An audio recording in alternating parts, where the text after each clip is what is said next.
What does burnt pizza, a pregnant woman, and a frozen beer have in common? I don't know. What? Someone forgot to pull it out in time. Nice. Good one. Welcome All to right, where we Racing at? Home Podcast. You're joined by myself, Fez Bobber, and Nick Agan are your two hosts for the evening. Hey, what's up, guys? We've been gone for a few weeks. It's been a hot freaking minute. You haven't been on in like 3 weeks or something like that. Last Yeah, episode, I had Andy and Richard on, and then the episode. Yeah. Oh, you were there before with Richard. But yeah, it's been a solid 3 weeks, but I wasn't there for that episode. no. And that was last Saturday, so that was a week ago. Oh, okay. For some reason, I thought it was a lot longer than that. So I haven't been on for a very long time. Oh, no, wait. No, it was. What is shit? That was right after Super Lap Battle. That was the weekend after Super Lap Battle, yeah. And Super Lap Battle. Okay, yeah, it's been a hot minute. It's been 2 weeks. 2 weeks, yeah. Yeah. But we're back. Yeah, I'm back. Good to be back. Yep, welcome back. Your car looks very, very different now. It does. I haven't shared the full image yet. I've kind of thrown some sneak peeks here and there on the Instagram stories. People were taking photos of it at the racetrack, so they shared it, and then I shared it forward. But like, it's all in the stories. I will be making a full post about it, but I need to announce some sponsors before I do that. There you go. Go. I've just been really busy. Yeah, likewise. Carol and I have both been very, very busy. Yeah. Yeah, like for myself, my car is finally back on the ground. Nice. It's been a minute. Driving it. Yeah, it's been a hot minute. It literally has been up in the air since the beginning of February. Because the beginning of February is when I actually put it onto storage insurance. That way I could actually it's still insured, but it's a little bit cheaper every month. I did not expect it to be that long. But I don't know if I actually said this on the podcast, but I know I've told you where I don't enjoy working on the car during the weekday. I only enjoy doing it on the weekends. And there's only so many weekends where I could actually work on it, like full weekends. And so on top of that, Nick, who's a good friend over here, another guy named Nick, he also has a Focus RS. Down in San Antonio, it's a Nitrous Blue RS. In any case, he has done a lot of work on his RS, clutch-wise and transmission-wise, and he's helped a lot of people down here in this area of Texas with their SEs and RS transmission work. And so I reached out to him, and he offered to give me a hand with replacing my clutch. So that basically required 2 full Saturdays. No, sorry, 2 full Sundays to go and get that job done. And he drove up from San Antonio both days? Yeah.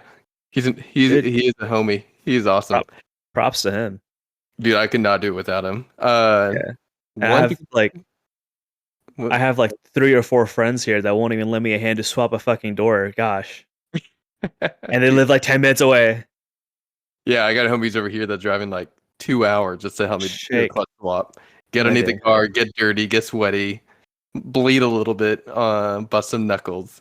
Yeah. And my job is literally a 10-minute job. I just need someone to hold the fucking door because it's heavy and I can't hold it and return the wrench at the same time. You don't have any cousins or anyone that can lend a hand for 10 minutes? He's just hey, no, hold the door and I'll go buy you ice cream. No one in Texas. Well, hold on. I'd be up there. I just don't have time. Yeah, I know, but that's what I'm saying. I can't expect you to drive from Austin here when I got freaking all these friends here that are living 10, 15 minutes away that won't drive up. You just got to offer them free food. Have you offered them free food? Yeah, I fed all of them. I had a whole party at my house, dude. I made them burgers fresh. Fresh burgers with sauteed mushrooms and everything. I went all out. Okay. Never mind. Yeah. They should be up there helping you out. Shameful. Gotta call them out. I know. Oh, man. So, is the car, functionally, though? Is it all together? Is it, good to go? If you didn't get new doors, is it good to go for Midwest? So, okay, let me kind of catch everyone up on what's been happening with the car and what changes have happened so far. Yep, go ahead. Okay, so quite a few things have changed.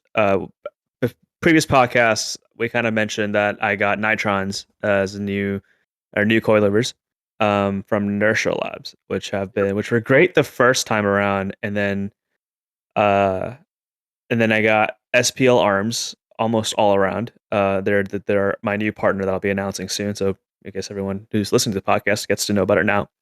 Yep. So after swapping those out, and I also got the car aligned, and then got the livery done on the car and installed a harness bar. I have some harnesses that I got as well, but haven't had a chance to install them yet. But overall, the car is ready to drive. Like, got a new tune because my previous tune was, I don't know what happened, but was really crappy. Like, half the throttle pedal was dead. And then they fixed it, so now the car's driving good. But took it to the racetrack at ECR this past Friday, and the car just drove like absolute shit. I don't know what's going on. Like what ways? So like it just didn't have throttle, didn't have braking, didn't turn the way you wanted. Like, what so about it? I'll speaking of braking too, I also changed pads. I'm trying new pads out, so I'm trying the Hawk ER1s out versus my previous CSG pads. CSG pads is totally different pad. Like, CSG pad is what's it called? It's a digressive pad, so it's a lot more initial bite, and then like it kind of goes away, right? Versus the Hawk ER1 pad, the harder you push, the more it breaks, and it's a better on release as well. So different styles of driving there. So I had to first adapt myself to the braking of the car. So I had to focus on that first, and then I could focus on the suspensions aspect of things, right? So it's like everything's changing at the same time, which was like, okay, well, what do I prioritize? What do I focus on right now in this moment? So it was like the first session on track was very overwhelming because a lot was different. As far as the brakes go, I finally figured out the rhythm of the brakes, and I think I like these pads more because like the release is just better. I can like modulate the pedal a lot better. Versus the CSG pad was at least the one that I was on was like, it was like a hammer. You like stomp the brakes, let off the brakes, turn and go. Right? There's no trail braking there necessarily. Oh, I gotcha.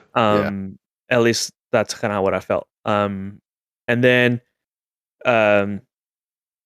moving from there to the suspension side, the car had corner entry and mid corner understeer, and then corner exit oversteer, and then also going over bumps. It just was bouncing, like it was literally hopping in the rear, and I was like, something's just off, right? Like it wasn't this bad before. It had some corner entry understeer before, but I didn't have this. It wasn't this bad. So something went wrong. So I messed around with this rebound settings. It's only one way coilovers, but I messed around with the rebound settings, and it got better, but it's not there yet. So something needs to be changed. The thing that I'm thinking about changing is maybe going back to the stock front sway bar, because I'm running a slightly stiffer front spring now. I think that's why it's happening. The understeer or lowering the front is what was another option. I was on the phone with Chris from Inertia Labs. He runs Inertia Labs, and just trying to figure out like what to do with this car. Like, it's just it's fast. It is fast, but it's not driving the best. Yeah, like I'm fighting the car. If you look at my footage from me driving, it just feels like I am just constantly fighting the car. So I wasn't too happy about that. And then the tune was different, and it felt like it was down on power the entire day. Well, the K24 boys are excited all of a sudden. I know, which is sad. I don't know what's going on. So I talked to the tuner about it, and then like someone did mention that there was high headwinds coming in from in the back straight. So like on the back straight. Yeah. Okay. So but I don't know how much headwinds will impact top speed. Well, did it feel slow on the front straight as well? Actually, that's a good point. Let me check the data to see like what my top speeds were in the front straights. Yeah, because on the back straight, because the back straight is in the exact opposite direction of the front straight. So if your front straight speed was the same, if not higher, then maybe they are correct in that it was a headwind on the back straight that you were fighting. Yeah, because it's the same. Because it was 7 or 8 mile per hour off than my normal speeds. My top speed was the same as when my car was stock. And your angle of attack on your wing and splitter were identical to before? Well, before, yeah, it was the same. Okay. So let me pull up the data right now. You're Actually, running the same wing and splitter as last year, or since the last time you were there. Mhm. Okay, yeah. Let me check I can VP speed. Turn 1. I was down by 3 miles per hour on the front. on the front straight, and then I was down by uh 120 to 113, so about 7 miles per hour on the back straight. Yeah, Granted, the front straight is shorter, it is. so But I don't know. Did you were you able to data log it and send it over your tuner to double check and make sure everything looked good?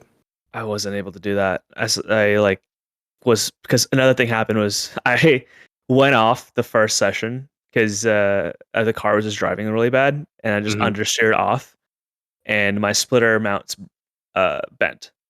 Oh no. And then I was basically after that, every session they were fatigued out. So every session, because of the wind, they kept They got bending. lower. Yeah, they kept getting lower and lower. So I had to rebend them back every session. So that was a pain too. So lots of things happened. I'm just not happy with the car at the moment, basically. I wonder if maybe you got a bad gas or a bad batch of E85. Like maybe it's not E85, maybe it's like E70. You know, it could be. I need to talk to Graham from Boosted Performance. He's my tuner. I mean, so far his tunes have been freaking solid. Like they have been. The car freight trains compared to what he used to do. So if For sure. you're down on power, just like do a health check with him, and if nothing else, wait until another batch of 85 and the next opportunity to go to ECR. Mm-hmm. Yeah, the other thing I'm thinking is that because I'm doing a more or a bigger overfill in the car, or a larger, higher liter overfill, whatever English is there, but I'm wondering if oil is getting splashed into the intake, which is causing lower powers there. Oh, that would be very interesting. Because that is a concern, right? Like if intake goes in, or the oil goes into the intake, it does lower your power or decrease your power. Yeah. Yeah, when I was doing all of my upgrades for this winter with the wastegate actuator as well as doing the transmission, I had to take off all of my tubing for the turbo. So I was able to see both ends of the turbo.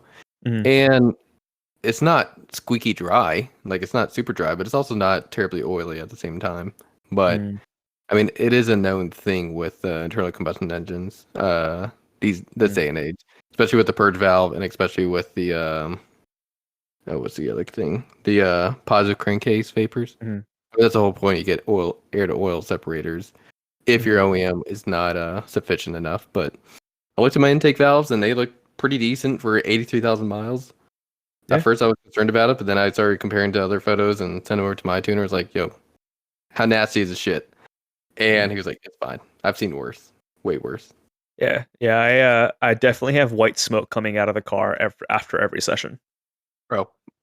So, wait, it's cool. Definitely. That's what? If it's white? That's going to be coolant. If it's white. No, it's oil being burnt up. Oil burns blue.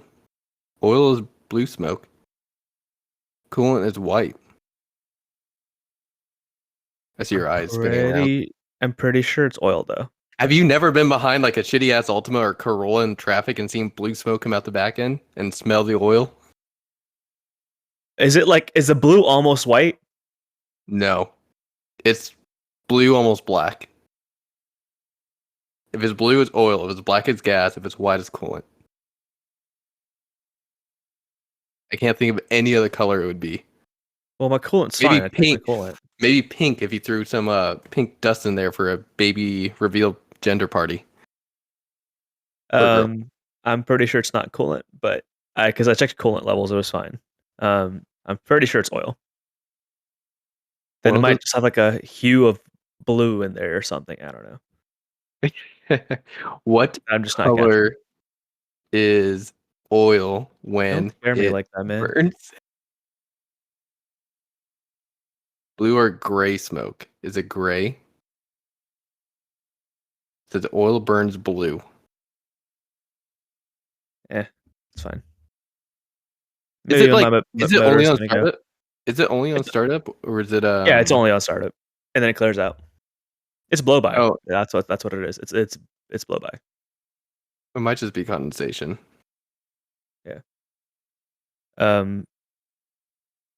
But yeah, so that's kind of what my car is going through. So I'm gonna start small. You should take a look at my screen right now. Okay. For all the audio listeners, white coolant, blue oil, black engine running too rich. See, there we go. Yeah, but it's like that blue. It's not like vibrant blue. It's more like a whitish blue. I'm sure your engine's fine. I bet it's I'm pretty just sure my engine's fine. Yeah, I think As I'm it's okay. talking about, it's like lower on power. Yeah, so I think it's that. So I do definitely need to get a air oil separator in the car. I think it's necessary. I have my own opinions, but well, this is our podcast. This is where we get to express our opinions. I'm not a fan of air oil separators. I just think they cause. I just think they introduce potentially more issues than they solve. And at the end of the day, they don't necessarily. They're just delaying the inevitable of like coking up your intake valves. I think on a daily driven car, it makes sense because of how low engine RPMs, and especially if you're just going to work 10 minutes away, then your engine's staying pretty cold and you're not able to like get it up to temperature. But I think on track, an air oil separator, I've seen a decent number of them that will fill up and then they're not doing anything beneficial at that point once they're overfilled. It's another maintenance item. And at the end of the day, I think engines on the racetrack will break because of something else long before your intake valves get quote unquote too dirty. Are you thinking about catch can? What do we? Yeah, I'm talking about air oil separator. They're the same thing. Catch can is just collects it. Air oil separator would send it back into the engine, so it's not a maintenance item. A catch can is another chamber for the air, for the oil and the air to separate. The difference being, you're correct, it does have a place for the oil to drip down, whereas an air to oil separator, if you're getting a larger one at the OEM location, I'm speaking from the RS perspective, I could buy a better one for the RS that has more baffles and more surface area for the oil to come out of the air and drip back down into the oil pan. And that's an air to oil separator. But it's still in the same pathway that leads back to the intake. A catch can does the same thing. It's just another chamber for that oil to separate out from the air. Yeah, but they're achieving the same thing. They're achieving the same thing. One is just collecting it in that catch can, and the one is sending it back into the engine or the oil pan. Yes, correct. Yeah, they're achieving the same thing though. Yeah. So catch cans make it a serviceable item, another serviceable item, and then AOS, you don't have to worry about it servicing it because it's just going back to the engine. Okay, so then what you're talking about is an AOS that it just drips back into the oil pan. Correct. Oh, perfect. Okay. Yeah, that's what I'm talking about. Wait, who makes one for your car? Ferris. That's pretty cool. And then IAG is supposed to come out with something, I think, but we'll see. Yeah, next time my intake manifold comes off the car, I'll probably do an upgraded air oil separator. I've only seen two. I think Iridium and Mountain makes them for my car. There might be some other ones that I haven't looked up, but again, my intake valves are decent and I'm not concerned about it. And then doing the data logs with everything bolted up seemed just fine. Yeah. So, so what's up with your car? What have you changed on yours? Dude, I'm gonna have to pull up my social media posts just to keep track of everything that I've done. So, like, I'll just start for like 2024, and then I've already said this all in the beginning of the year, but just to reiterate, it's a new front mount intercooler, new wastegate actuator. So let me tell you the companies. The company is the Cobb Tuning front mount intercooler, Turbo Smart wastegate actuator, Extreme Dynamics injectors, and high pressure fuel pump. And then those are all like the main power adders, physical parts. And then one new thing now is a catalyst downpipe. So I was not planning on doing a catalyst downpipe, but then in the middle of the transmission install, I was like, you know what? It's fucking right there. Like the 2 bolts are like in my face and so easy to access while the transmission is out. And then I was also thinking of like, with E85 and just like being on track, it's only a matter of time until the cat grenades itself and like really starts to deteriorate. And I either get an a check engine light for a bad cat, and or it just shits itself and goes through my exhaust somewhere and I have to clean it out. So I was like, you know what? Let me just go ahead and take out the catalytic converter while I'm at it. It's already here in my face. So then I did a catalyst downpipe, and oh my god, I love this car even more now because like you hear so much of the turbo spool, and just like I completely like daily driving like a grandma. It just sounds like a diesel engine, just like hearing the turbo spool up. Man, I love it. I know they're not the best for the track, but I enjoy driving it around.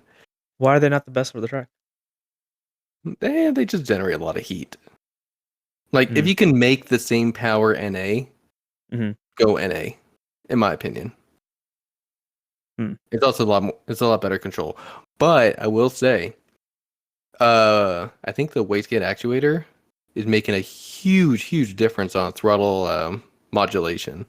So before with the stock wastegate actuator, or at least before all these upgrades, the car was very peaky in the sense that like it was very difficult to have like legit throttle modulation. It really kind of like what you said earlier was like an on-off switch with your brake pads. That's been me with my power. It's been I have power or like I have nothing. And I don't put it up to Brian at all. It's a known issue with these wastegate actuators. And the fact that now, after all these upgrades, like just going out on the back roads and doing some data logs, sent over to Brian, it is very smooth. Like it actually ramps into power versus just being like shoved into your seat. So, and then you can. I was looking at the data logs as well, and it's much smoother boost curve. So I'm very excited. Nice. Yeah, dude. So, I'm excited for the car too. It's gonna be fast. You think it's gonna be a competitive car for a straight this year? We'll see. I don't like to say yes and then be last place. I don't think you'll be last place. I think honestly, with the way it sits right now, it would put me in a fighting chance of like one position higher than I have been doing this whole year. I'll leave it at that. I can safely say that because of the additional power. Also, I have the seats, and I feel so much like better in the car. I don't feel like I'm sliding around. And I also bedded in the brakes, so finally put the new 2-piece rotor to use and Glock R16 brake pads, and they feel pretty stout. So, gotcha. Locking up the tires is no problem on the street. Nice. So, in any case, like, regardless, I don't know where I'm going to land this year, but it's all stuff that I would be doing with the car anyways if I was playing around in HPDE. So, no, it'll be good. And also, honestly, it's just going to make the car a lot more reliable. And I've always wanted to run E85. It's, I don't know, always enticed me to see, like, what the car can do on full 85. And, yeah, just driving around today, going to see Blue Bottoms with Carol. I miss driving the car. Yeah, man. Honestly, I drove the car for 140 miles today. I think it's not that bad. I think I could drive it up to Dallas, and I'll do it eventually. But it does make me reconsider just driving the car up to the Midwest. You would want to drive it to Midwest, or you would want to? It's making me reconsider it. I know at the beginning of the year I said I would, and then like halfway throughout the year, like when it first went up to Jack Stands, I was like, fuck that, I'm just going to tow it up there. And realistically, I'm still going to tow it up to the Midwest. But the seats are actually pretty comfortable. Yeah, the Recaros that you got, the pole positions, right? Yeah. Yeah, they're super comfortable seats. They're one of the most comfortable bucket seats that I've ever sat in. Um, but yeah, it's still a bucket seat at the end of the day. Like It's I so like, drove. yeah, I tried leaning back. It's like, nope, there's no leaning back in this thing. You're No, where you're at is where you're gonna sit. You're staying yeah, right there. yeah. I remember I drove from Kentucky to Chicago, and well, with my bucket seats, and it was just painful. Like I was younger back then too. I was like Hmm. 23 or 24 or something like that. So yeah, like it was doable, but I can't do it anymore. I drove an hour in my car from ECR back to my house, Yep. and from here to my ECR, and I was in pain. Hmm. Like especially on the way back, because like I was talking to so Tom Tang. He's pretty big in the Cali community. He was over here too, and we were hanging out at Hmm. ECR, and he was saying that because I was complaining about how my ass cheeks were hurting after the track day, and I was like, That might not be because of the car. Just saying, but go I on. mean, like literally on the track, I just felt my ass clenching to hold myself in the seat. So I don't know if my seat is too big for me now Hmm. because I've lost like 7 or 8 pounds so far, right? Yeah. Hey, by the way, this whole up until now, what kind of harness have you been using in your car? I had a Stroth 3-point harness, so I didn't have Good to point. use a harness bar, and Oh, I gotcha. and then it was also DOT legal, ASM, anti submarining and whatnot. Hmm. Um, but it's just doesn't hold you as well. So this year I moved up to a Sparco harness, Okay. I and still then need to buy everyone my was harness, shit by the talking way. harness. Yeah, everyone was shit Eh, talking Sparco harnesses in the chat, and I was like, fuck. Nah. There's just one person there's one person in particular in our group that speaks Mhm. louder than a lot of people, or is very willing to speak his mind. Yeah. Nah, okay. Granted, I don't have any experience. That's why I was reaching out for advice, and they were all giving me Mhm. advice on the two other harnesses that I can never say their name correctly: Sawbelt and Schroth. Yeah, Shroth is the right way to say it. Is it either Okay, Sawbelt or Saybelt? Like I don't know. I Um, don't know, but but yeah, I'm I've looking at heard the two of them. Shroth is pretty good. Like they're Dude, expensive, okay. but they're really Yeah, good. they are expensive. So the set that or the one, not a set, Mhm. but the one I'm looking at is $569, I think. Yeah. And I went over to Competition Motorsports. I think that's the same company that you went to for trying out the racing suits, right? Yep. That's right. Yeah. So with them, I went over to there like 2 weeks ago after Mhm. work. Yeah, 569. Anyways, I went over there 2 weeks after work and like felt the actual webbing material. Dude, it Mhm. feels better than OEM. It was like silky, and maybe it's because it's brand new. But Mhm. compared to everything else they had on the showroom floor, it just stood out for like feeling like a really good webbing material. Mhm. Um, I mean, you I- get what you pay for sure. Yeah, I was between Shroth True. and Sparco because Sparco, like I have the Sparco seats, I have Sparco steering wheels. I was like, might as well just stick with Sparco for everything. Yeah. Um, or Shroth, and then Shroth was double the price, so I was like, I'm just gonna go with Sparco. Might as well. Yeah, the Shroud, and plus I need to buy two. Did you buy one or did you buy two? I just bought one. Yeah, I need to buy two of them. Why So do you that's need to buy also two? passenger seat. You don't need it for the passenger seat. I don't like the idea of like, well, yeah, I was gonna say I don't like the idea of like hopping into a car where me as a passenger, I'm like less equipped than the driver. But at the same time, if I do have a passenger, I'm Mhm. not going 10 tenths. I'm like cruising out there and taking it easy and just kind of showing them the track. So Yeah. they don't need to be buckled in nearly as And then quote how unquote. often are you taking passengers in the car? Not very often. I do it like almost every event. I try to at least. As long as Yeah, but Adam lets me, then I take him out. uh, I don't know. I just didn't care. I was like, you know what, 3 points is good enough for you. You're not the one driving. Yeah, that's fair. Yeah. Hmm. I'll think about it. I might do Hypothetic, like hypothetically, it's also safer for them. if the airbag is still working. Not only that, but since they most likely don't have a Hans, and the 3 point is designed to let go a little bit, so That is your true. neck doesn't Yeah, fly forward. that is It's absolutely true. hypothetically safer for them to use a 3 point than a 6-point without a Hans. Yeah, no, you're absolutely right about that. Mm-hmm. Yeah, I also need to buy a Hans device. I'm looking at the next gen Hans device. I got my Hans from Murray Motorsports for like $150. Hmm. It's not the best, but it keeps does your the neck. job.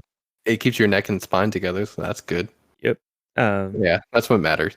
Yeah, I probably won't buy a harness for the passenger immediately because mm-hmm. you're absolutely right. Like the 3-point is basically an all or nothing. You either want to be using all of the OEM safety equipment or all of the motorsports. You really should not be mix and matching. Mm-hmm. Yeah, I think I'm gonna go for the Shroth. I think I'm gonna go for it.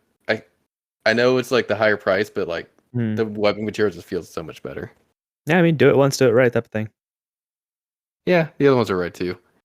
Get the Hans, and then I'll be good for grill life. Hey, so are you gonna come down here on the 13th of this month in like 13 days? 13th. April the 13th. Harrisville really Raceway. Think so. Yeah, I don't think so. Are you gonna do any more track days before heading out to Midwest? I need to do at least 1 or 2 more track days. What else do you need to do to your car before coming out to a track day? Or before the next one, let me put it that way. What I'm gonna do right now is I'm gonna lower the front end, just like a 1/4 inch to a 1/2 inch, something like that, to see if it makes a difference for the understeer. And then I'm gonna take my stock sway bar with me to the track, and then if it doesn't fix the issue, I'm gonna put my stock sway bar back in. How hard is it to get to your front sway bar? Does your subframe need to drop, or is it a kind of you can lean on the ground, get on the ground, and pull it in and out? There's like a partial subframe that's bolted onto, so that needs to come out. But So it's easy. It's like a hour-long job. 30 minutes to an hour. If I have a lift, I can do it pretty quickly. Okay. Which, if you go to a private event, they do have lifts over there, so you can just use the bar of the lifts. So that's what I'm planning on doing. Is I just feel like if you brought your doors down, brought the sway bar down, I think on April 13th, being that's the Harris Hill Members Day, full of people that have 8.6s, like we can help you out and get it taken care of. Because you'd have Canoe there, Matt there, Oliver, Yusuf. Yusuf just got his 8.6 as well. So there's gonna be like 4 individuals alone on that day that have 8.6s and understand the car. So it's the issue with that is like I'm not familiar with Harris Hill, so I don't want to learn a new track and also fix my car. But I want to do ECR specifically because like that's become my home base at this point, so I can test stuff out. Like I can compare data from previous track days to now to see if my tune is working, if my tune's not working, if I'm taking corners faster or not taking corners faster, things like that. But you also know if the car feels good or not. Like, what do you do if you got to the Road America? Would you just assume that is good? Like, you wouldn't do anything to try to make it feel better? Oh wait, you've been to Road America. I've been to Road America. Wow, you've been to all these tracks. So all the tracks you have planned so far, you've been to already. I haven't been to Lime Rock. Have you bought a ticket? Yeah, I have a Lime Rock ticket. Oh, okay. Yeah. I bought it with the Gold Pass. I have a Lime Rock. I think you did tell me that. That's right. I think you did tell me that. I may swap Lime Rock with the Autobahn though. Or if I do Lime Rock, I might just do it as like a fun event to kind of check it off the bucket list and not try to be competitive. Yeah, right. I mean, you know me, but yeah. Yeah, that's why I said, You're going to show up there and do everything you can. Of course. I mean, the gym is offering me. He's like, hey, you want to drive my backup fit? And then we just drive that together and share the track day. And I was That'd be a lot of fun. I was like, yeah, I mean, but driving a fit at Lime Rock doesn't sound fun. Have you driven Lime Rock on the sim? Yeah. It's a lot of fun. To me, I mean, you're in 4th gear. It's very high speed. In my car, at least, you're in 4th gear the entire time, pretty much. There's like one spot where you're going down a 3rd. That's it. Yeah. So it's super high speed. in a fit, you can be flat out through all the corners. I think if you go to Lime Rock and you're not picking up the front wheels on that back hill, then you're not doing it right.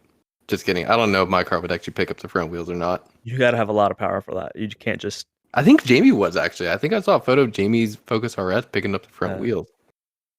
Maybe a little bit, yeah. I think Eddie Siegel. I think in his Civic Type R, he wasn't necessarily pick them up, but he was spinning the front tires over the hill. I can see that. I'll leave it at that. Let me back it up then. If you're going over the back straight at Lime Rock and you're not spinning, whatever the drive wheels are, then you're not doing it right. I don't know. I should not say shit. I have not been there yet. Yeah, I don't know about that one. Yeah. That'd be pretty dope, though, if you can head out there. I don't know, man. Come out on 13th. I think it'd be a good time. You got a lot of people that would support the 8.6 and help you out. And plus, oh, wait, when you go to ECR, is it open lapping? Kind of like carousel? Yeah. No, there's sessions. It's not open lapping. Oh. Because at least with open lapping, you can like go out, test it, come back in, and you don't feel like you're wasting a session working on your car. Yeah. I may do it. I may do Harris Hill just to kind of test that out on another track to see if it's like still doing the same things on another track. I don't know. The other thing too with Harris Hill, because of how bumpy it is, I feel like if you can set your car up right for Harris Hill, then your car is pretty. It should be like 80 to 90% of the way there for most tracks. Maybe. Because like, granted, like any track has this nuances that you can tweak some settings of your car to like get the most out of it, depending on the track and conditions. Harris Hill is just very bumpy. Yeah. It's a tarmac rally cars. Yeah, we'll see. We'll see if I do that event. If worst case, I might just drive down just to hang out. Yeah, I think that'd be pretty cool because it's also a party day or a members day or something like that. Yeah, I might just drive down and hang out and just have fun with you guys. But I don't know if I'll like bring my car down. Come on, dude, just do it. Oh, speaking of your car versus my car. So Carol heard the downpipe. She's like, "Is this louder than Fez's?" I'm like, "No, Fez's car is still significantly louder than the RS." Honestly, that's another thing, dude. The downpipe just made my car loud. Oh, so okay, let me just say this real quick. The downpipe, when my exhaust flap is open, so I'm basically straight pipe. Yes, it's loud. Hear the turbo spool. Hear everything. But when I have the exhaust flap closed, it's much quieter. It sounds almost exactly the same as it did prior to getting the downpipe. So what I'm trying to get at is like now the exhaust flap, it actually makes a significant difference whether it's open or closed. Honestly, before the catalyst downpipe, didn't really matter if it was open or closed. To me, it sounded the same. Now it's a big difference. So like when I'm actually driving through the neighborhood, exhaust flap closed, not making any Karens mad. I'm good to go. No one's pointing at me with their angry fingers. But then when it gets onto the back road or onto the highway, sure, open it up and let they hear the turbo spool. So, what were we gonna say about your car? I hate my exhaust. Oh, it's loud. It hurts my head at this point. Like trying to do 20-minute consistent sessions, my head was hurting and I couldn't hear after the end of the day. So it's actually affecting my hearing. Goddamn. So it's I think I'm gonna just bite the bullet and get a heavier exhaust because it's like 7 or 8 pounds heavier than what I have right now, but it's like it's 7 or 8 pounds. Yeah, it's 7 or 8 pounds. Okay, whatever. But also, is that like if you're gonna add a weight anywhere, it's where the weight should be. If that makes sense, because it's at the lowest point of the car. Yeah. If it was 7 or 8 pounds at the roof of the car, I'd be like, that's a pendulum swinging around. But at the bottom of the car, I highly doubt you're gonna notice it. I really doubt it too. I think I've done some weight reduction for this year, right? Like the doors, for example. The car or you? Oh, the car. Okay. The car and myself, really, both. So I think like I've done some weight reduction, but I've also added weight. Like the harness bar came back in, that's like 15 pounds right there. And then if I could do the exhaust, it's another 10 pounds. Versus I got all the SPL arms, which is another like 10 pounds off. And then I think it's going to be a wash. It's going to be like a 20-pound weight reduction, maybe. But overall, I think it's just going to be a weight. Weight is going to be a wash for me. Dope. Yeah, you should go and get a quieter exhaust. It's just like a nice to have, and then you could also drive it around the street and not feel like a complete asshole at whoever you're driving next to. Yeah, like I hate driving my car on the street because it's so loud. It just my car's already bright yellow. It grabs so much attention. I don't want any more attention than that. Dude, all the fucking kids. Whenever I drive my car around, if I have the if they just look at the car, actually, it's just because of the stickers. That's really all it is. They go and say like, do a burnout, and all the dumb shit that try to egg you on to do. Yeah. Oh, actually, driving today, I was driving next to a sheriff. Like, I'm not gonna lie, I was kind of nervous, because you can smell the fact that it's catless. So I was like, dude, if this cop has his windows rolled down, or if he's like sucking in air without recirculation on, he's gonna know I'm catless. But he drove next to me for about a good solid 3 to 5 miles, roughly, and then at the last light before he turned off, he gave me a thumbs up, and I was like, sweet, all right, guess I passed a vibe check. Yeah, dude. Surprisingly, I have yet to get pulled over from my car too, and my car is the farthest from being legal. Yeah. So, well, in Texas, we will not need to do inspections come next year, apparently. Oh, okay. Yeah, my car's not registered either, so there's that. I don't think cops really care about registration all that much. As long as like you are still the owner, then like the registration just proves that you did an inspection, and if inspections are going away next year anyways, then whatever. What they do care about is insurance. Just saying. I have care about insurance. Oh, then yeah. Likewise. Dude, insurance is so expensive now in this car. Oh well, I was gonna say insurance is expensive for everything. Yeah, but like, so I have insurance through Progressive, and it's $200 a month now. Bro, what? Mine for one car. Mine on average now is about $120 per car. I think the Focus is the cheapest car. Yeah, Focus is definitely the cheapest car that I have. Yeah, I mean, I'm only insuring my HR86. The truck is under the company, but yeah, $200 a month, and then I've got a quote from Haggerty for $45K, I think, at a lower deductible too, and it's the same. So I'm debating just going to Haggerty. If do they cover track stuff? No. Oh, okay. But at least they cover the value of my car, like the stated value. Progressive would only give me whatever the cars they think it's worth. Yeah, that's the problem that I would have with the RS as well. If I were to get into a wreck, it would only cover what USAA thinks the car is worth, not what I put into it. Exactly. My blood and tear, my sweat is worth a lot of money. Agreed. So is yours, Feds. Agreed. I've also been thinking about next year what I'm going to do. I was telling Carol, next year, next off season, the car is staying exactly the same. I do not enjoy getting dirty and underneath the car nearly as much as I did in high school. I enjoy driving it. I enjoy like the weekend, Saturday morning, it's done by Saturday afternoon, bolt on shit. Not this weekend long off season worth of stuff. Yeah. So man. What, are you gonna sell your car? I'm tired too. I don't think I'm gonna sell the car, but I'm gonna might sell the truck though. What do you mean sell the truck? The truck is Toyota, it's not yours. I can sell it.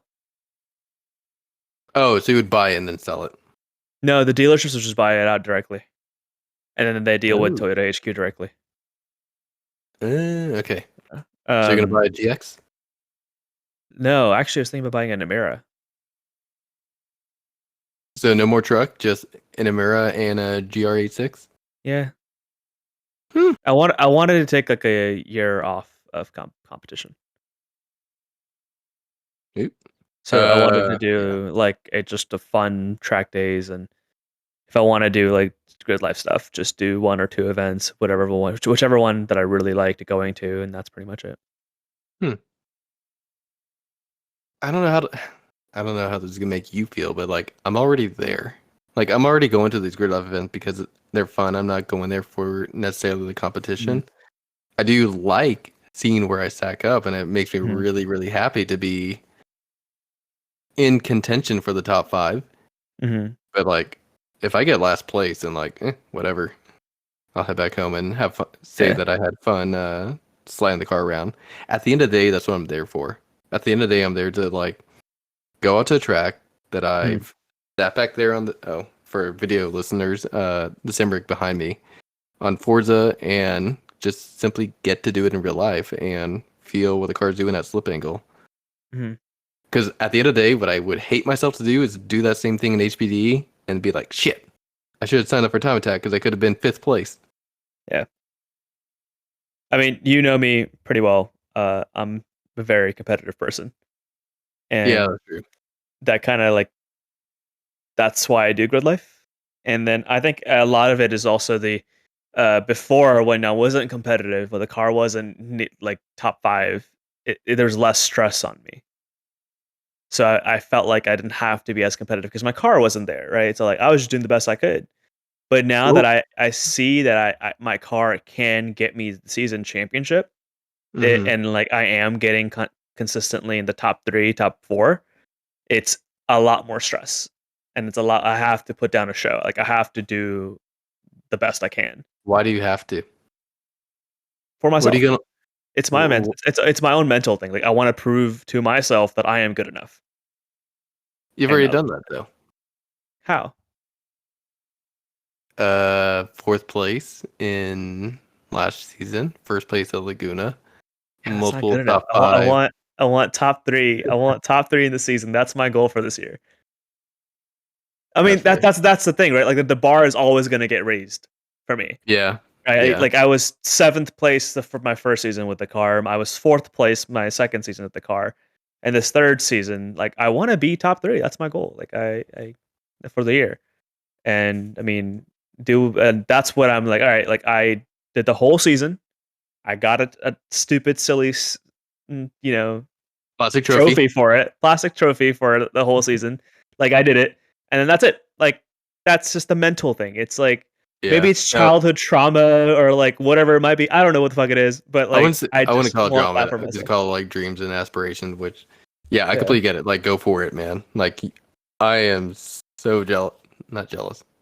Ecstatic or happy that I get Uh-huh. to be friends with you and like see that you're competing at this high level. So by all means, like whatever I can do to help you out. That's also why I'm like, should I skip the 13th and just drop the Dow so I can help Fez put on his stupid doors for 10 minutes to make his cars 7 to 8 pounds lighter? So then that way he can go and get a quieter exhaust and quit bitching about it being too loud. All the The dominoes don't clutter, fall. the clutter exhaust is also for you guys. Since whenever you guys drive next to me, you guys hate it too. Dude, yeah, okay. You never see Carol when she's in my car and we're driving next to you, but she's literally holding the side of her ear away from your exhaust. Like covering it up because of how loud it is. That's hilarious. I should put a GoPro. Oh, I need to do a permanent mount inside the Focus. That's the other thing. There's so many things I still need to do for the RS. Like technically to be like competition season ready, all I need today is harness and Hans device. And it's good to go. But there are little things I still want to add just to like either make my life better or keep the car safer or myself safer. What I mean by that is, or convenience. So, fire extinguisher. I want to install like a temporary fire extinguisher, and then I also want to like hard mount a GoPro that's like hardwired into the car, so that way it's always like fully charged and ready to record. What else? What else? Those are the main 2 things that would be nice to have. Yeah, that's it for now. So, 2 little things, but yeah, Hans device and harness. Hopefully, next time we record, I will have those in my possession. And hopefully, the next time we record, I have my doors installed. Raza, Kenny, I don't know who else you were reaching out to. Min, Tan, Min, Tan, Kenny and Tan are far away. They can't come. Dude, Kenny's fucking far. The last time I was in Dallas, he offered to let me drive his S2000. Since that same weekend I was in Dallas, he was actually here in Austin spending the night at my place. So we just like swapped locations. And like I was already up at my mother's house, and he said like, "Hey, if you want, you can go grab the S2000 and drive it around." I was like, "Bro, it's like 50 minutes just to get to the house and pick up the car." He's far away. So I asked Zach if he could help me out tomorrow. Oh, that'd be good. Is Zach not working again? I'm sorry? I said, is Zach not working again?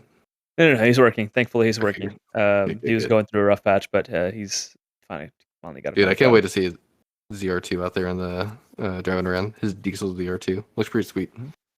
Has he gone out to any of the track events with you? Not yet.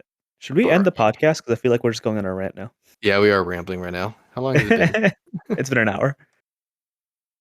Okay, yeah. It's probably end it here so that way Carol and I can start to get ready for bed and we can wrap up any last things. But yeah, basically, it was great catching up. And yeah, my car is finally back on the ground and feeling pretty mint. I just cannot wait to actually like fill it up with the 85 and smell that sweet corn coming out the exhaust.